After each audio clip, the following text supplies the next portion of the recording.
TSMC just delivered one of the strongest earnings reports in the entire semiconductor industry.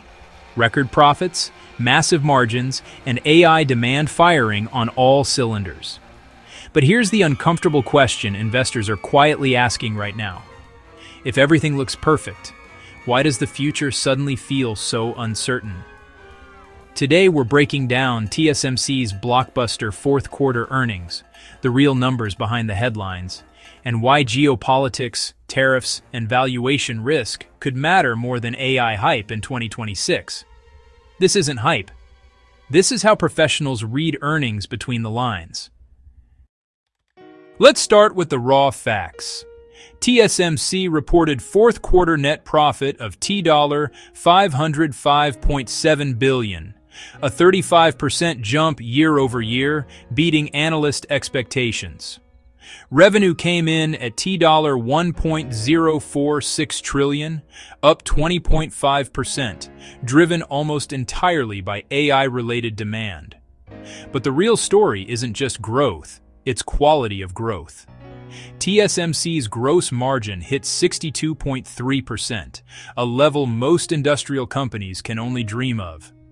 That margin expansion came from higher utilization, cost discipline, favorable currency moves, and a shift toward premium chips. This isn't volume growth, this is pricing power. Here's the number that matters most. High-performance computing now accounts for 55% of TSMC's revenue. That includes AI accelerators, server chips, advanced logic for companies like Nvidia and Apple. And get this, 3-nanometer chips alone now represent 28% of wafer revenue. That means customers aren't experimenting anymore. They're committing capital. Once a customer moves to 3-nanometer, switching is painful, expensive, and risky. This is how TSMC builds structural dominance, not just cyclical wins. TSMC sits at the heart of the AI supply chain. When Nvidia wins, TSMC wins. Every H100, H200, and future Blackwell-class chip depends on TSMC's advanced nodes. But here's the catch most retail investors miss.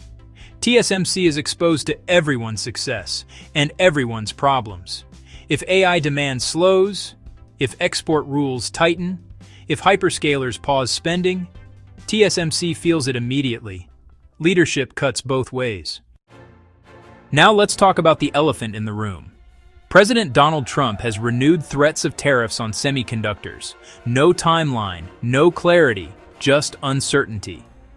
TSMC's business model depends on cross-border supply chains: Taiwan, the United States, Europe, and Asia. Even a small tariff can ripple across pricing, customer contracts, capital allocation. Markets hate uncertainty more than bad news. And right now, visibility beyond 2025 is fading fast. TSMC isn't waiting around. The company has now committed over $165 billion to U.S. expansion, including 3 Arizona fabs, with one already operational. Strategically? Smart? Financially? Well, it's complicated. Overseas fabs come with higher labor costs, lower early utilization, and, margin dilution.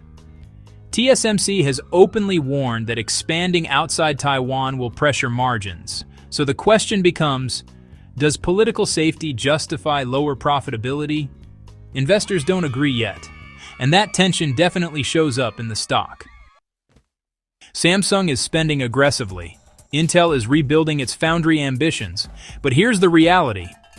Advanced manufacturing isn't a sprint, it's a decade-long marathon. Right now, TSMC is still alone at the frontier. The concern isn't losing leadership tomorrow. It's how expensive leadership becomes to maintain. TSMC stock is up roughly 53% over the past year. Forward earnings multiples now sit above many semiconductor peers. That doesn't mean it's overvalued. It just means expectations are high and, honestly, pretty unforgiving. From here, TSMC doesn't just need good results. It needs stable geopolitics, continued AI spending, and smooth overseas expansion. Any slip, and volatility returns fast. TSMC didn't just beat earnings. It confirmed one thing clearly. AI is real. Demand is real. And TSMC is essential. But the next phase won't be driven by hype. It'll be driven by politics, power costs, capital discipline, and, yeah, margins under pressure. This is no longer a simple growth story. It's a risk management story, and that's where real investors separate themselves.